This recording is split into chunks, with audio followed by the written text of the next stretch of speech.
สัปดาห์ที่ผ่านมา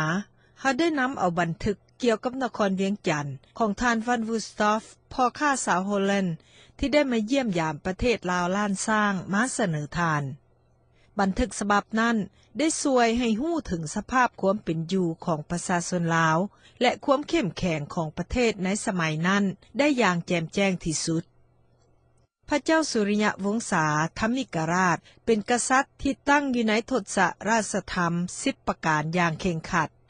ทรงเคารพกฎหมายของบ้านเมืองถึงแม้นว่าสมัยนั้นพระเจ้าแผ่นดินจะมีอำนาจอย่างเด็ดขาดก็ตามแต่พระองค์ก็ยังเคารพนับถือความยุติธรรมของกฎหมายไผผิดก็ว่าไปตามผิดไผถูกก็ว่ากันไปตามถูกบ่ไว้หน้าอินหน้าพรมทั้งหมดด้วยเหตุนี้ประชาราษฎรในทั่วราชอาณาจักรจึงมีความเคารพหักพระองค์เป็นอย่างยิ่งประชาชนมักฮ้องพระองค์ว่าพระเจ้าองค์หลวงคือพระเจ้าแผ่นดินผู้ยิ่งใหญ่พระองค์ทรงปกครองประเทศล้านสร้างให้อยู่เย็นเป็นสุขปราศจากภัยอันตรายทั้งภายในและจากนอกประเทศประเทศเพื่อนบ้านก็มีความยำเกรงพระองค์มีพระราชโอรสองค์หนึ่งนามว่าพระอุปยุวราชมีฐานันดรศักดิ์เป็นเจ้าราชบุตรเวียงจันทน์มีราชธิดาอีก2 องค์นามว่าเจ้านางกุมารีโฮงธรรมซึ่งส่วนหลายจะเอิ้นว่าเจ้านางกุมารีและอีกองค์หนึ่งนามว่าเจ้านางสุมังคลาในขณะนั้นพวกห่อหัวขาวหรือนิยมกันเอิ้นว่าจีนห่อได้ลงมติเอาเมืองเสียงหุงอยู่ในแขวง12 พันนาหรือ12 พันนาลือ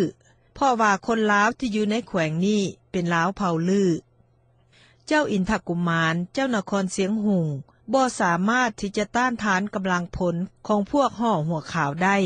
จึงได้นำเอาน้องสาวนามว่าเจ้านางสุทะกุมารีพร้อมด้วยบ่าวไผ่หนีสักห่อลงมาขอเพิงโพธิสมภารของพระเจ้าแผ่นดินเวียงจันทน์ที่นครเวียงจันทน์พระอุปยุวราชเจ้าราชบุตรแห่งนครเวียงจันทน์คือโอรสของพระเจ้าสุริยะวงศานั้นได้ทรงขอเอาเจ้าหญิงจันทกุมารีน้องสาวเจ้าอินทกุมารเป็นพระสาญาส่วนเจ้าอินทกุมารผู้เป็นอ้ายของเจ้าหญิงจันทกุมารีนั้นก็มาได้กับเจ้าหญิงสาวนครเวียงจันทน์แต่บ่ปรากฏนามเป็นสาญาและเกิดบุตรด้วยกันนามว่าเจ้ามอมน้อยพระเจ้าสุริยะวงศาธรรมิกราชขึ้นเสวยราชสมบัติในคริสตศักราช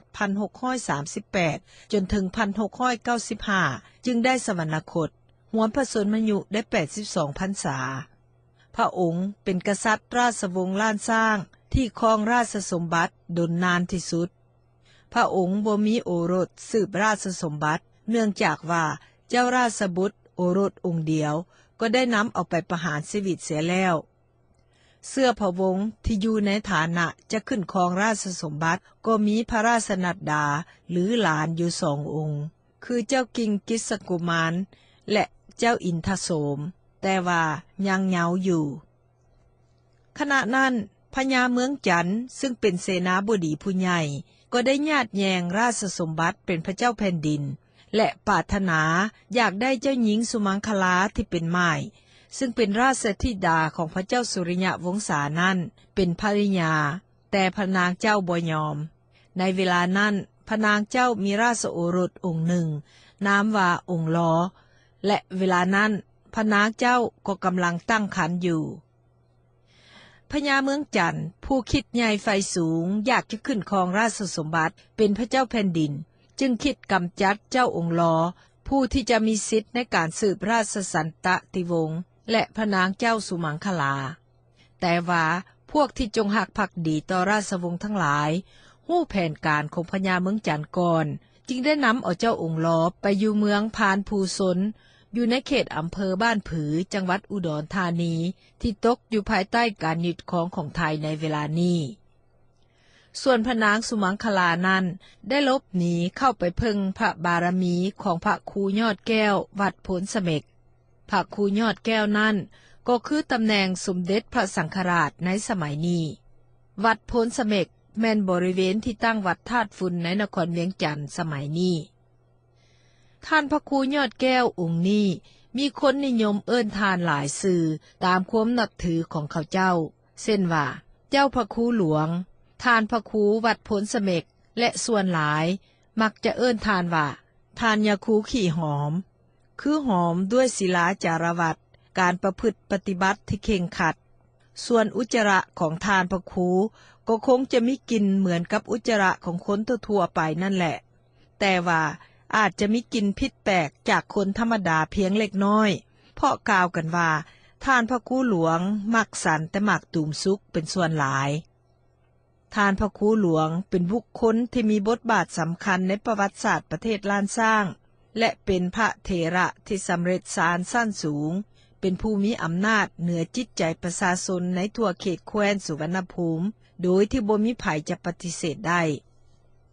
ด้วยเหตุนี้เขาจึงเห็นสมควรนำเอาประวัติของท่านพระครูหลวงมาเล่าให้กันฟังซึ่งท่านพระครูหลวงก็เกิดในแผ่นดินของพระเจ้าสุริยะวงศาธรรมิกราชอีกด้วยสำหรับมื้อนี้เขาขอยุติรายการประวัติศาสตร์ลาวล้านสร้างไว้เพียงเท่านี้ก่อนพบกันใหม่สัปดาห์หน้าสบายดี